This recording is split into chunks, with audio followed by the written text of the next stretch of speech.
All right, well, it is 6 o'clock, so we can go ahead and get started. Good afternoon, everybody. Last week we did Easter according to Paul. This week we're going to be doing Easter according to the evangelists. I think we probably will end up not going the full length tonight, and I planned on moving on to the next thing, but my syncing program didn't sync my next PowerPoint presentation, and so I don't have it. So we'll finish this one and however long it takes us, and then call it a day. I think we'll still end up catching up because the next two topics are sort of introducing Paul in general and then a primer on Pauline theology. I think we could probably cover both of those in 1 week. And so if we do that next week, we'll be all caught up. And then after that, we've got Galatians, 1st and 2nd Thessalonians. We're actually going to be in the New Testament instead of talking about things about the New Testament. So we've spent an entire half of the time we're going to be doing this class just talking about like preparing for the New Testament. So so I'm going to start out with a video from N.T. Wright about the Gospels and the resurrection narratives in the Gospels. So this is the one that I queued up last time and then was like, that's 10 minutes. Let's not do that. So.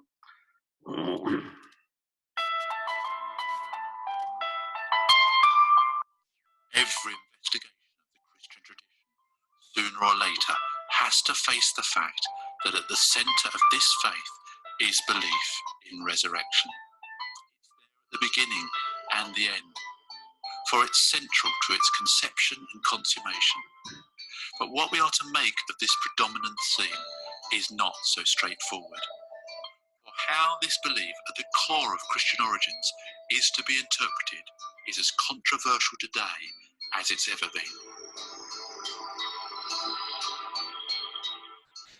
Any understanding or assessment of this theme will of course have to investigate its roots that can be traced back into the Hebrew scriptures, to the hopes and expectations of Second Temple Judaism. And what is most illuminating is how this hope has been developed and at times transformed within emergent Christianity.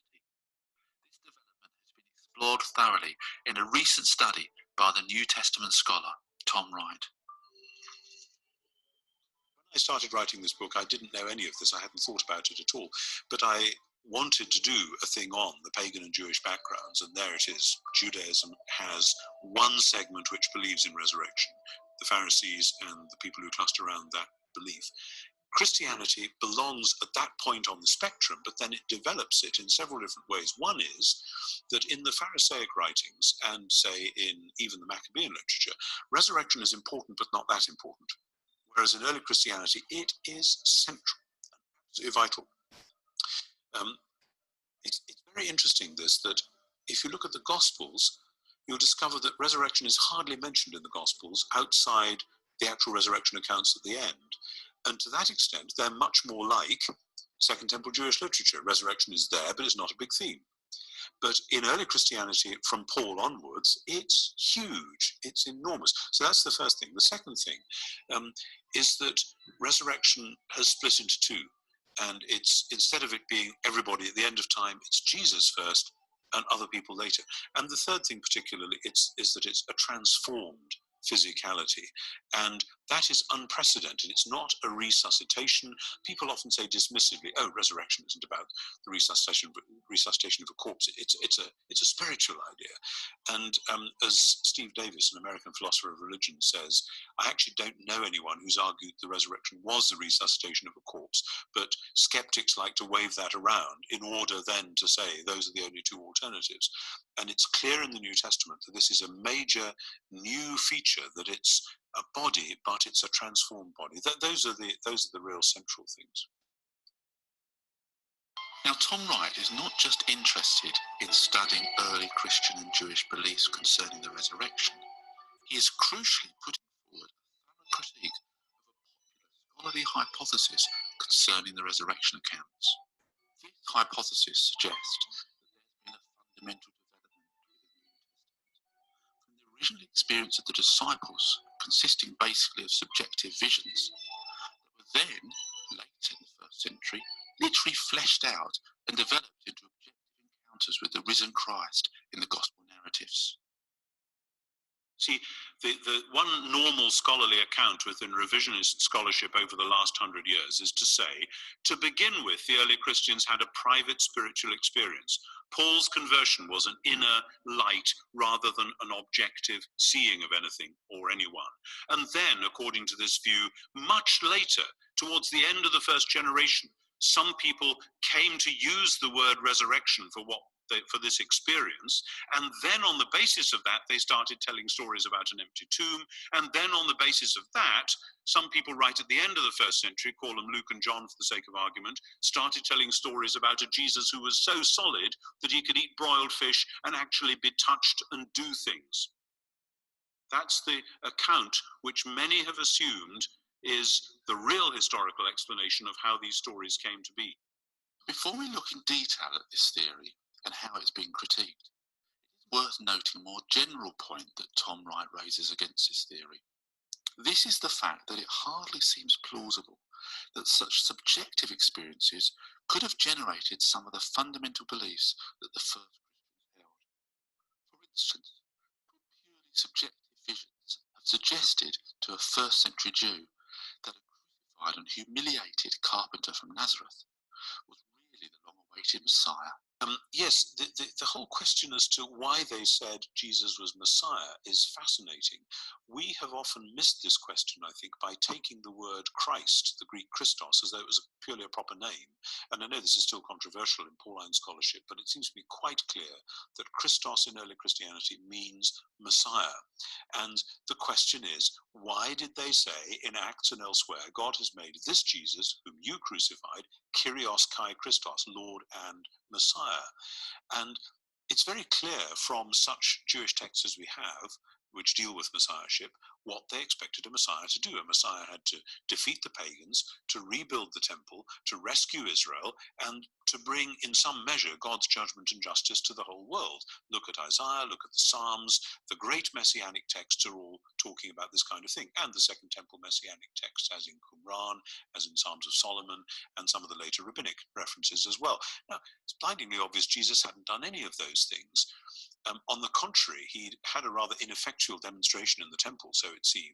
He'd been executed by the occupying authorities, and Roman injustice, as they would have seen it, still was ruling the world. So how could they say Jesus was Messiah? And of course, this is the Jewish objection from that day to this. They all said, God has reversed the verdict of the Jewish court and the verdict of Pilate's court. You know, he's crucified with King of the Jews above his head.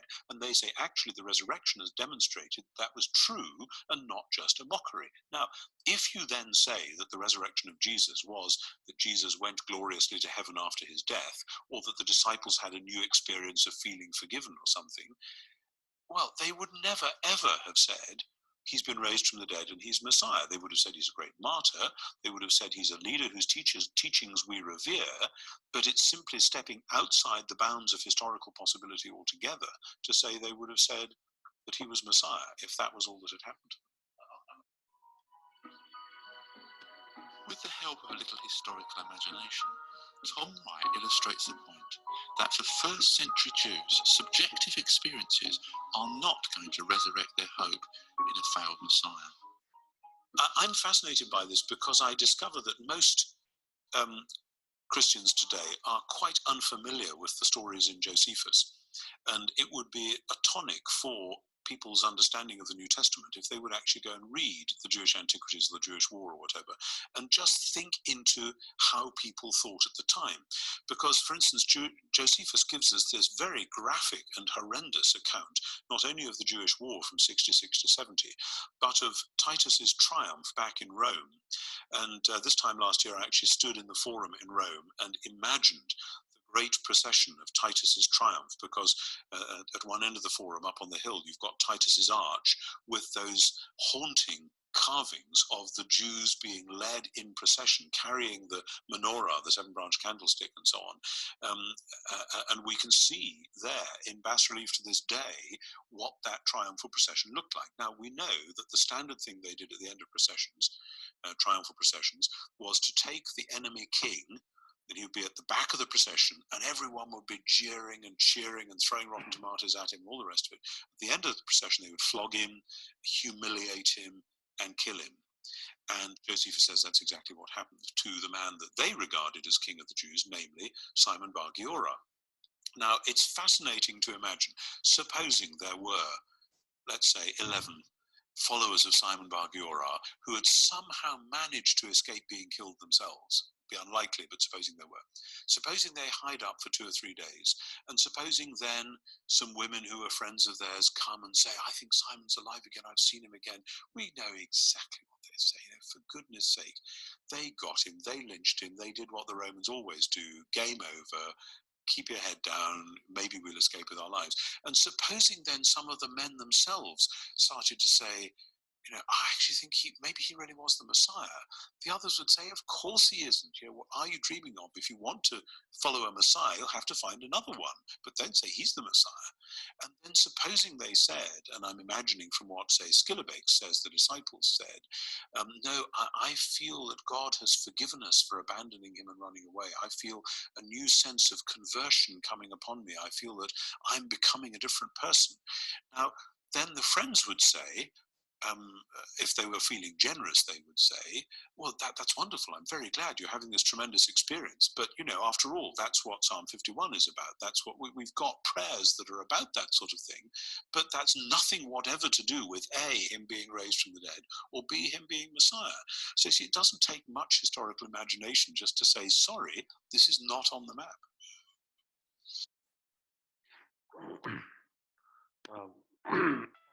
Using the videos from apparently like 1992, but it's actually Zondervan provided me some course materials for this book, and this is a video that N.T. Wright himself recommends using in this chapter. And so I don't know why he doesn't have a newer version of these videos, but yeah, that's his video. So. So the resurrection, then, as we've said multiple times now, is central. Right? The resurrection is vital, and it's not something that they would have made up. Right? I had occasion to preach this past Sunday, and preached on Isaiah 25, which is talking about feast at Zion, and God is going to create a banquet for all nations at this mountain. And that's one of the few texts in the Old Testament that seem to talk about some kind of like afterlife kind of thing. 25 and 26 in Isaiah, and then Daniel chapter 12, and they talk about sort of generically this idea of something that's going to happen at the end. They don't talk about the inauguration of the kingdom of God, right? Which is what happens with the resurrection. The resurrection begins the kingdom of God. And so Jesus resurrecting is an eschatological event, meaning that it pertains to the end times. Eschatology is the doctrine of the last things. Jesus' resurrection is an eschatological event, even though it happened 2,000 years ago, because it inaugurates the end times. It inaugurates the last days. And so, in a very real sense, we have been in the last days for 2,000 years. There's an awful lot of last days. Kind of an odd way to put things, but that seems to be the case, right? The origins of Easter, particularly, just the whole Easter story with regard to the Gospels, the Gospel authors, we're fairly confident that we have decent history here. Because these stories lack embellishment. We don't have, sort of like if you're making up a story, you'd make up a better one. You'd make it sound more fantastic, or you wouldn't have women as the first witnesses, or just stuff like that. That it's like if you were making this up, you would probably do a better job of it, right? And so And then burial of Jesus and discovery of the empty tomb, as a result, then, are fairly solid. I'm pretty confident that that's pretty solid. It's pretty hard to get away from it. The question is then what happens after the empty tomb, right? That's the question that's a little bit harder to nail down historically, but not impossible. The stories reflect a mixture of eyewitness enthusiasm and strange bewilderment. It seems like we actually have some confusion, some people who are excited, and some people who are kind of not sure what to do, right? And in general, it seems like the overall impression is that something fantastic has actually happened, right? This artwork on the left here, we've got the angel talking to the women coming to the grave to anoint Jesus, and the angel's saying, he's not here, right? And so that's one piece of artwork. And then on the left of that, at the top, is a depiction of the road to Emmaus, right? And so resurrection occurs, and these people are walking to Emmaus, and Jesus is with them, but they don't recognize him. And he asks them what's happening, and they're like, "How could you possibly not even know? You're the only person in the world who didn't know what just happened." And then below, I like Jesus's like dance move there. It looks just odd, That is Jesus talking to Mary, saying, "Don't touch me." And the text in between there, if you're super curious, is "And God said to Mary" in Latin. And so it doesn't have anything else other than that, just "and God said to Mary." And so it's alluding to God in Jesus as God saying, "Don't cling to me, for I've not yet ascended." So that's what those depictions are. But these sorts of things, right? Mary, the other women at the tombs, the men on Emmaus, they all seem to kind of point to this bewilderment, right? This fantastic event, right? It's hard to explain why the early church claimed Jesus had risen from the dead if they had intended to describe a hallucination, a vision, or a vague belief that Jesus had ascended post-mortem to a heavenly realm. This is what Wright was just talking about. The ancient people weren't stupid, right? They were aware of hallucinations. They were aware of visionary experiences. They were aware of that kind of stuff. And so if that's what they intended to say, they were fully equipped to say exactly that. And so, it's kind of condescending of us to look back on them and say, well, that's not what they really meant, right? That's not what they meant to say was, some kind of vision or some, like Wright was just saying, I have this feeling, right? Well, if that's what they wanted to say, that's what they would have said. Right? Yeah, especially lacking any sort of background in the Hebrew Bible to set up this kind of event. So these stories don't make any mention of the Christian future hope. So when we have these resurrection appearances, we don't have specifically like a laid out plan of here's how the gospel works. We don't have like here's how you do church, right? We don't have that kind of stuff. You would think, because sometimes people will say, they created the resurrection because they wanted to create a religion because, if you want to get money, one of the best ways to get money is to create a religion, right? I'm told the founder of Scientology said that once, and he's not wrong. And so, people will say that. Well, one would think if you're trying to create a religion, you would have done a better job of it, right? You would have done the resurrection bit, but then in the gospel, you would have had Jesus say, listen to these people because they're the ones that have the authority, right? And here's how all this stuff works out, right? You would actually like flesh some of this stuff out. They don't do that. So that just seems odd, right? The depiction of the risen Jesus is not influenced by Jewish writings on the resurrection because there's very little in Jewish writings on resurrection. And so it's not as though they're creating that because of some prior existing idea. And so for the idea of Jesus' resurrection to develop, there has to have been an empty tomb and appearances of the risen Jesus. So to speak specifically of the Gospels then, to work through the four gospel authors, often called the evangelists. Matthew's gospel doesn't have a bunch of different things happening with the resurrection. He does have some very odd things.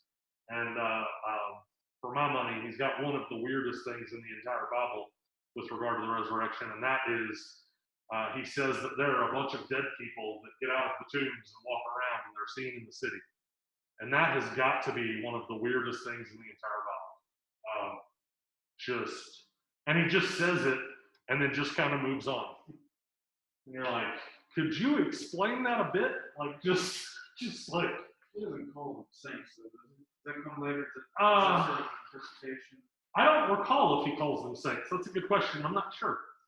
I think he just generically says many of those, right? Many of those who have gone asleep or something like that. But I could be wrong about that. I'm not sure. So there's a bunch of different approaches to this. Some think that it's so odd that maybe it happened, right? You wouldn't make something up like that because people could, in living memory, could tell you whether or not that had happened. And so one would think you wouldn't just make that up. Michael Licona, who's a New Testament scholar, in his doctoral dissertation, he actually got fired for writing this. Academic freedom is a wonderful thing unless you're in a Christian institution. Then you got to toe the party line, or you might get in trouble. He was at Southern Evangelical Seminary, and in his dissertation, he says that this scene in Matthew is based on apocalyptic literature.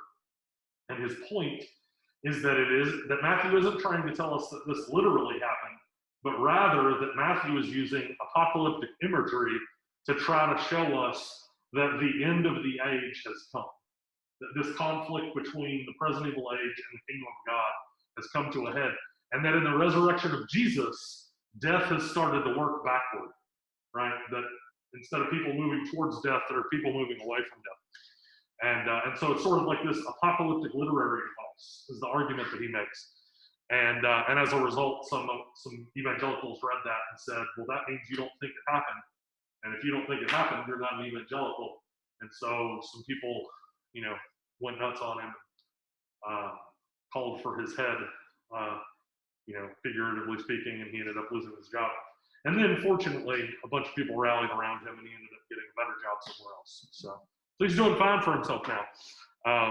But that's just one of those things that's just weird. You would think, in academia, there's like academic freedom is an important thing. You should be able to do research and, pursue the evidence wherever it goes. And he was not allowed to do that. So not the first one either. Peter Enns is another example. He got fired from Westminster Theological Seminary for something similar to this. But he's an Old Testament scholar, so that doesn't necessarily pertain to what we're talking about. So others think that Matthew is blending together the present and the future to underscore the life-giving power of Jesus' death. And so this would be sort of like what Licona says, except that it actually happened, right? That by the force of the resurrection, that it's sort of like this resurrection power put into Jesus kind of spilled over into these other people, and they kind of come back because of this spillover of power. And then Matthew also includes this story about the guards who were bribed to say that the body was stolen, which in and of itself is historical data that the empty tomb was empty, right? But they had to even provide an explanation for that.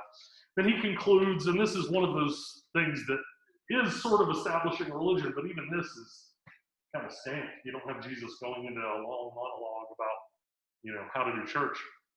He commissions, the so-called Great Commission in Matthew 28, where he says, go into all of the world and make disciples, baptizing and teaching them. And in Greek there, a lot of people make a lot to do about the go, people that say, like, you should go on the mission field. It's like Matthew 28 says, go, right? Make a big deal about that. In Greek, go is a participle. The main verb is make disciples. And so really it's like make disciples as you go, right? Sort of like as you move on about your life, which kind of calls us back to like Deuteronomy, which is like as you are living your life. Raise your children this way. Teach them these things as you are, living your life. So anyway, just a minor point. And so Matthew, you've got this like earthquakes and angels, right? You have this sort of apocalyptic resurrection of these other people, and angels at the tomb, and that sort of thing. Mark, we'll get to this when we talk about Mark specifically. Mark is like the gospel for people with ADD.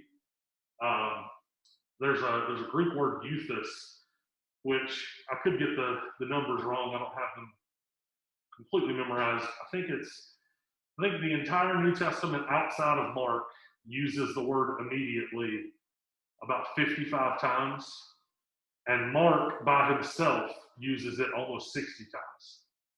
And so the entire New Testament uses the word immediately almost as often as Mark uses it just in his gospel.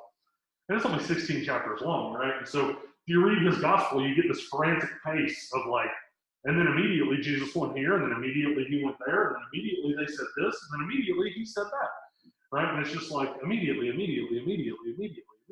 just over and over, you're like out of breath just reading Mark, right? And there's this weird thing about Mark with regard to the resurrection, that in Mark 16:8, in 16:7, 16:8, that part of the end of Mark, it's we're not sure if it's supposed to be there. Or it's 16:8 to 16:9, sorry. In 16:8 to 16:9, we're not sure if 16:8 is the original ending, or if from 16:9 to I think verse 20 is the original ending. And it's likely that 9 to 20, very likely that 9 to 20 is not original. There's just a lot of reasons to believe it is not original. And so the perspectives here would be that, Mark ends with, the women in 16:8 is the women fled from the tomb and they told no one for they were afraid. That's 16:8. And that's how Mark's gospel ends, right? Some Bibles with 9 to 20 bracket. Yeah. So you usually get a note that'll say this isn't in the earliest manuscripts. So you preach, do certain churches or other churches use those? Yeah. And how do they explain the brackets? Yeah. Or down to, well, we're in Appalachia. I'm sorry? Yeah. The passage about handling snakes is in those verses. The one passage that's about, you can take up snakes, you can drink poison, and nothing will happen to you. That's in the end of Mark. And so there are, snake handling churches are very adamant that this is original to Mark. Now that isn't to say that if you think this is original to Mark that you're a snake handler. But if you're a snake handler, then you absolutely believe that this is original to Mark. There are other people that think that it is. I'd say most pastors, if they're preaching through Mark, are at least going to mention something from the pulpit, because the last thing that you want to do is be preaching something and have somebody in the pew read something in the Bible and think well, why are you talking about this? I've got a note here, and that note seems awfully important, And so most pastors, if they've got some training, would probably talk about this to some degree. Where they land on it, I don't know, but New Testament scholarship, I don't know a whole lot of New Testament scholars that would accept the ending of Mark. Generally speaking, most New Testament scholars say that 9 to 20 is not legitimate, and so the options are either Mark wanted to sort of end it abruptly, which kind of matches his style, right? If you think about somebody with ADD, and then immediately, I'm done. Right? There's no nice, neat bow at the end. It just sort of ends. And so it's possible that that's what Mark does.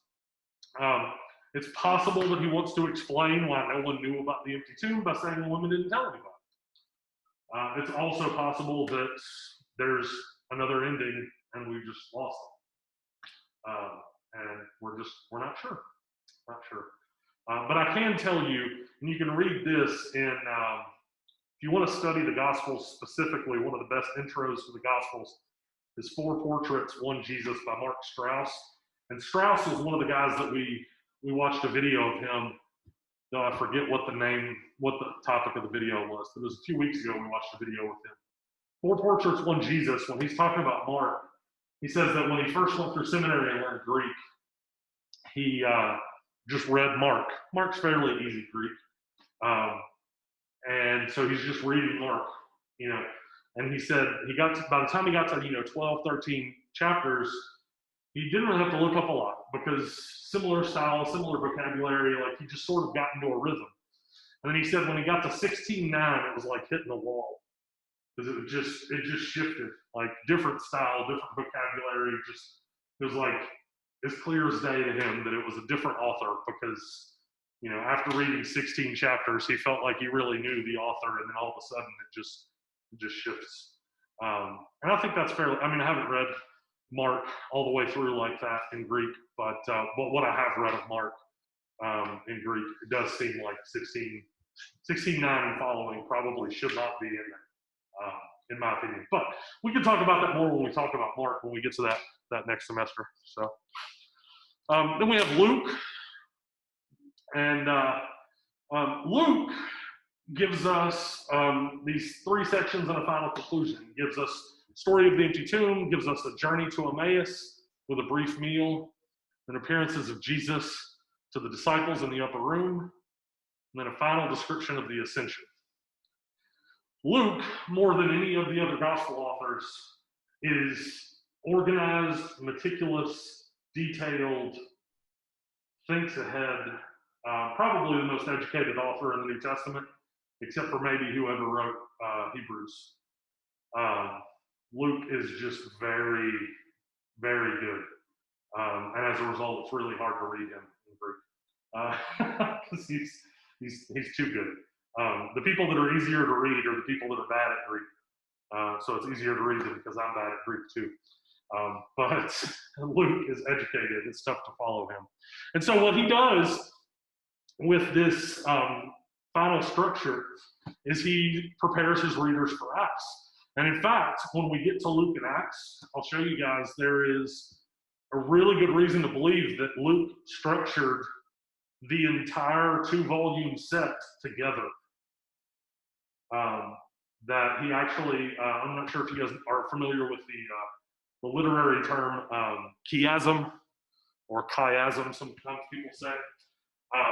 But basically how it works is you think about the structure of a passage. When you have a structure of a passage that does this, usually in poetry, where you have a statement that parallels another statement, and then the next thing comes parallels another statement, and the next thing comes parallels another statement, right? And this is the order of it. I'm trying to think of a good example of this, but I can't think of it.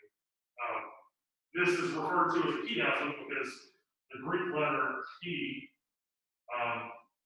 looks like that, right?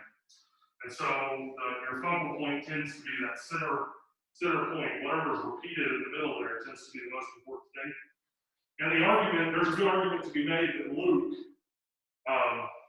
he structures the Gospel of Luke to here, and then structures the book of Acts from here down, so that Luke and Acts are mirrored to one another. Like I said, when we get to those, I'll kind of walk through that structure with you. But it seems pretty clear that that's what he's trying to do, especially here with his resurrection appearances, right? His Emmaus walk, that was like one of my favorite passages. I really wish that he would have elaborated, because he says Jesus began with all of the Hebrew scriptures and explained to them why he must do all the things that he did. And you're like, cool, can you give us an example? Like, could you elaborate on that? Okay, yeah. It's just been nice to know, kind of how he elaborates on that. Then we have John, and John is often referred to as the most theological of the Gospels, but that's sort of unfair. That's kind of, when Wright was talking about the notion that by the time you get to Luke and John, Jesus is solid enough to be able to eat fish. That idea, it's kind of like that, right? It's sort of unfair because even though John's later and he definitely is approaching things more theologically, it doesn't necessarily mean the other ones aren't theological. It doesn't necessarily mean John isn't historical. It just means that for John, his approach to the Gospels, it's almost like a pastoral approach to the Gospels instead of a historical approach to the Gospels. That John, he starts with, in the beginning was the Word, and the Word was with God. Whereas all of the other prefaces to the Gospels are usually like, here is Jesus grounded in history, right? And he talks about this like ethereal concept, right?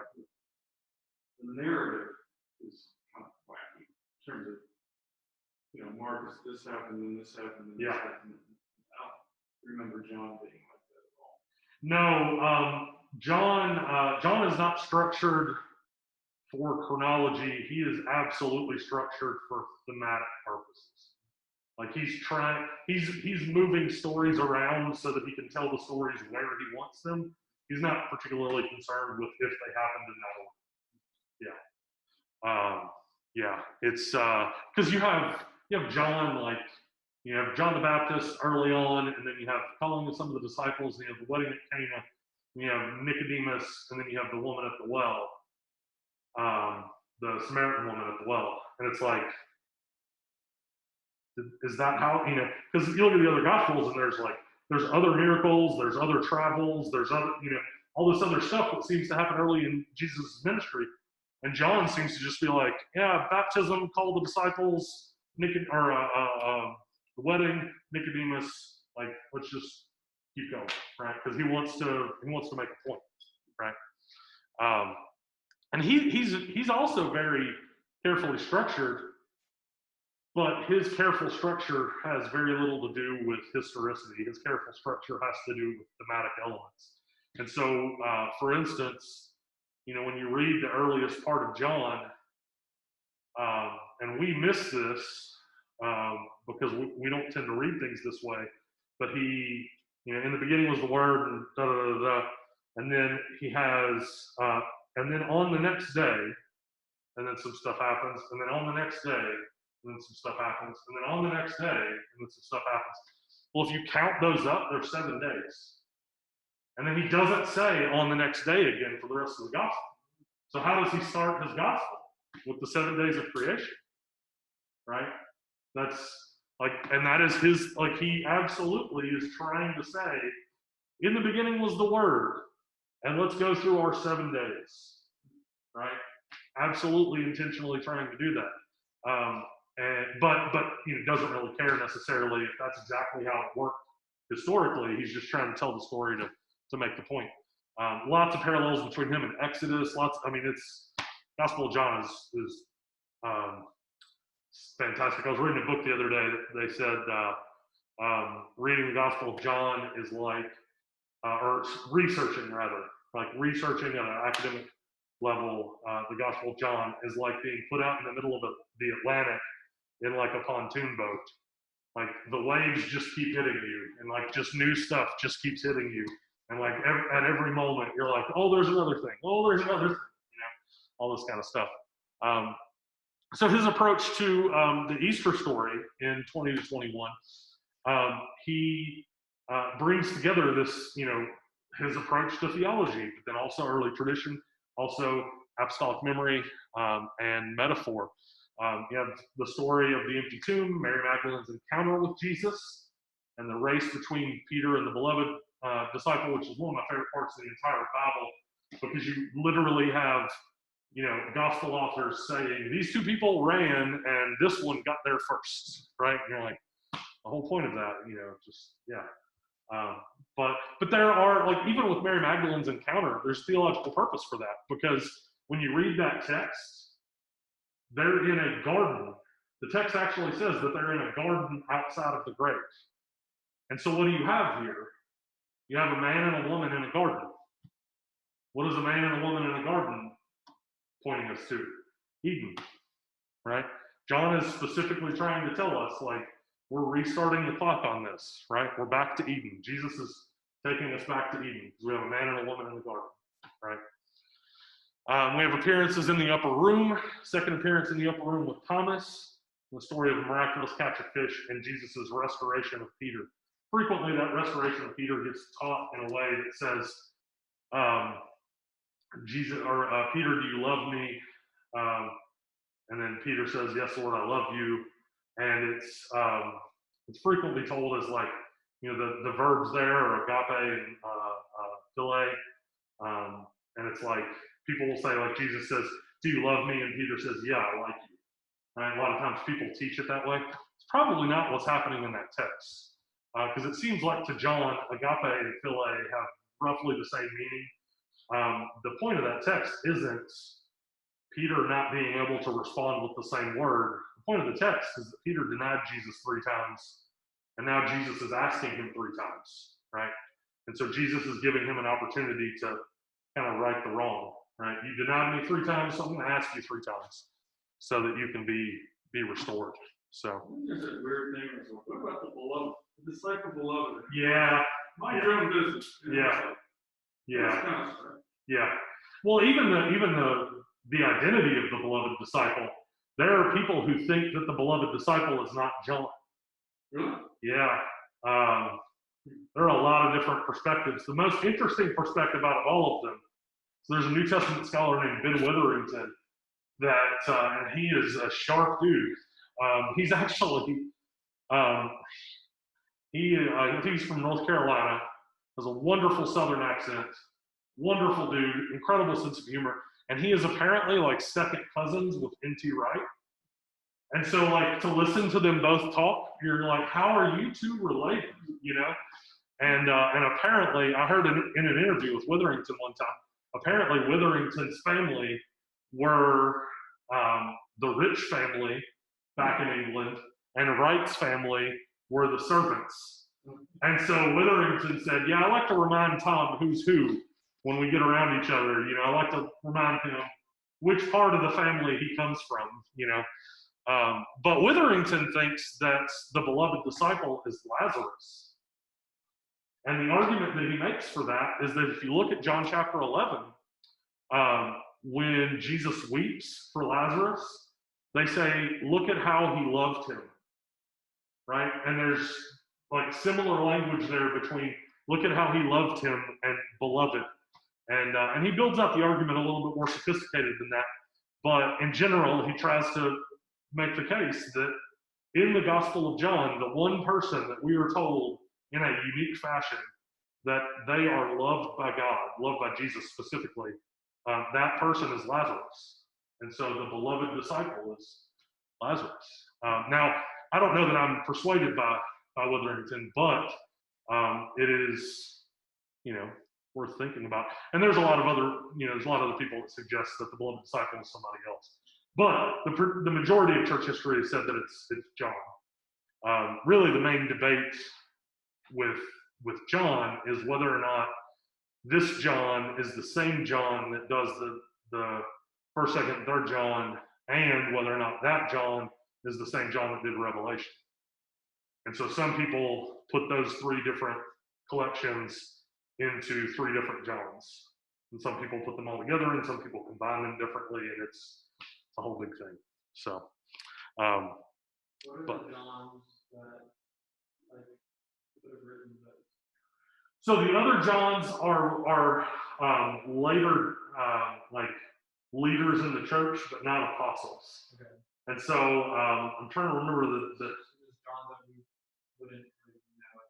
right, people that aren't in the gospel specifically, but that are early church leaders. I'm trying to remember.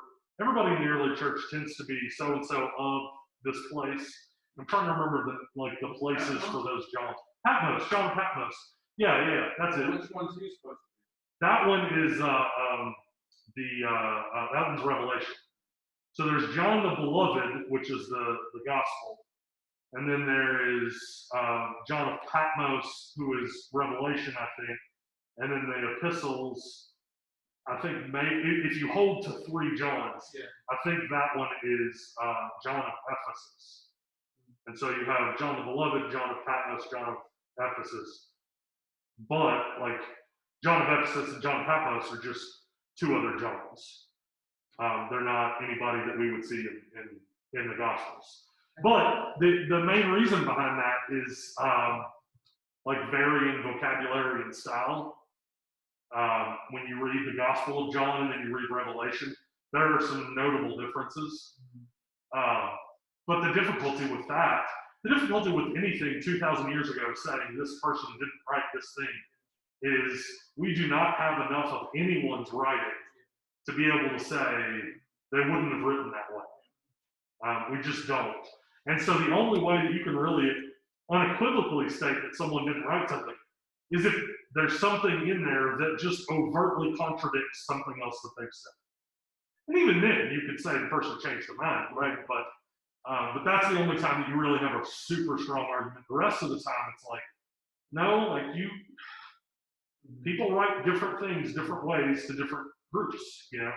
I heard one scholar arguing for a single John in all of the different books, and his perspective on Revelation is he said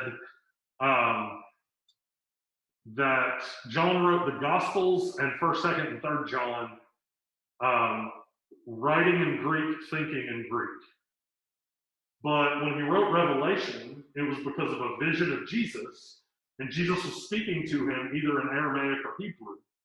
And so he was thinking in Aramaic or Hebrew and writing in Greek. And so that adjustment of hearing it one way and then writing it a different way changed his style.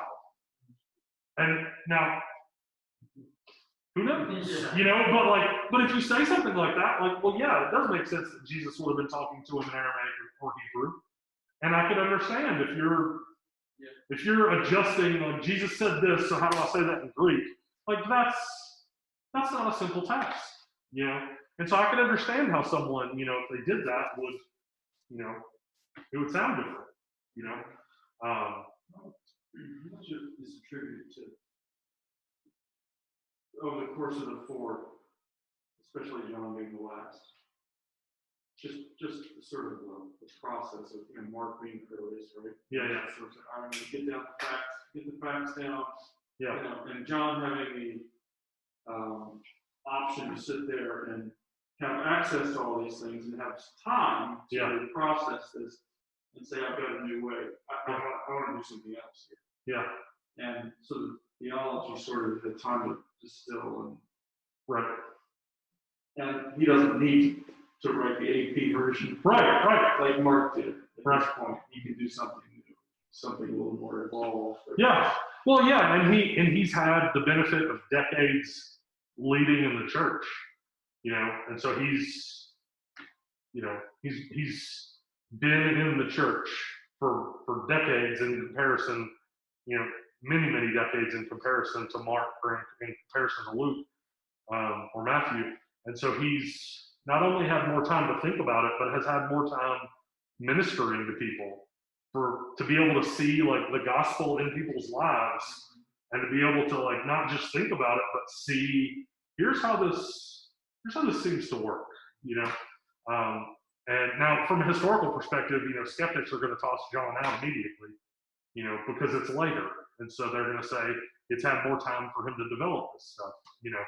But from a believer's perspective, like I you know, if I was talking to a Christian, you know, somebody who just got saved or somebody who, you know, is trying to like grow in their faith and hasn't really encountered scripture much, John is one of the first places I would take them, because I think it's pastoral enough, theological enough, like I think, and it's easy enough that I think you can sit down and read John and kind of get a feel for who Jesus is.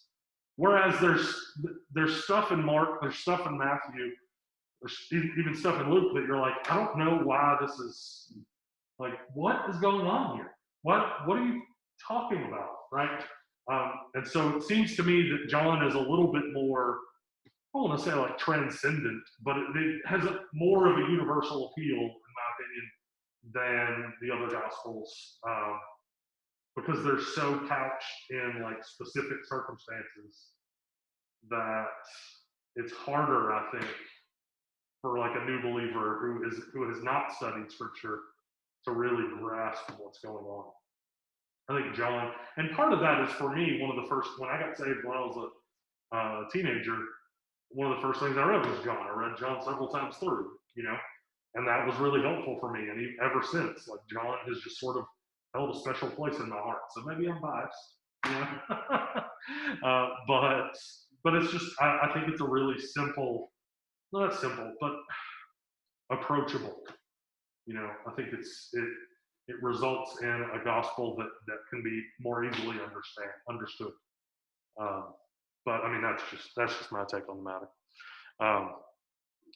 Well, the only two things that I have left are two other videos, and both of them are really long.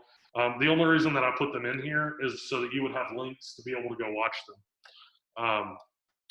So that way you can watch these two, because these are two other videos that Wright recommends, and so you can. Whose YouTube's channel is that? I mean, what is that icon there for the logo there? I'm not sure. But if I did, Theophil Lund. Beyond these that you've got, that will be many more. Oh yeah, there's a bunch of NT Wright on YouTube. These are just the ones in the course materials that they gave me. These are the ones that he had listed for this chapter that would be useful to watch. And so yeah, so if you download the PowerPoint presentation, you can get the URL from that. So yeah. One last question on John. So Sure. John of Patmos, wasn't that traditionally like the island that he was exiled to? Yeah. That's where, according to tradition, that's where Revelation was written.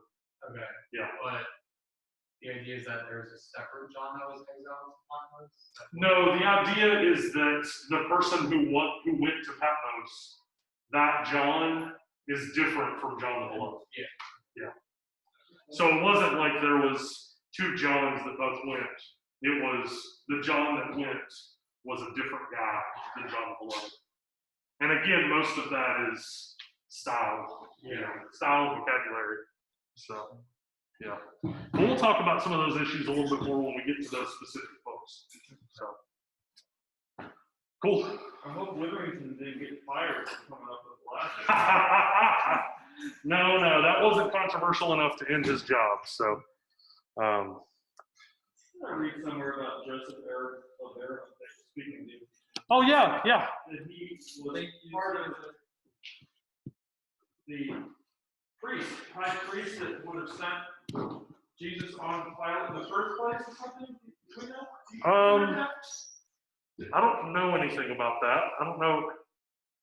I'm not sure. There was like I'm sure I got that from some. See you later, Matt. Well, they were just confused about him being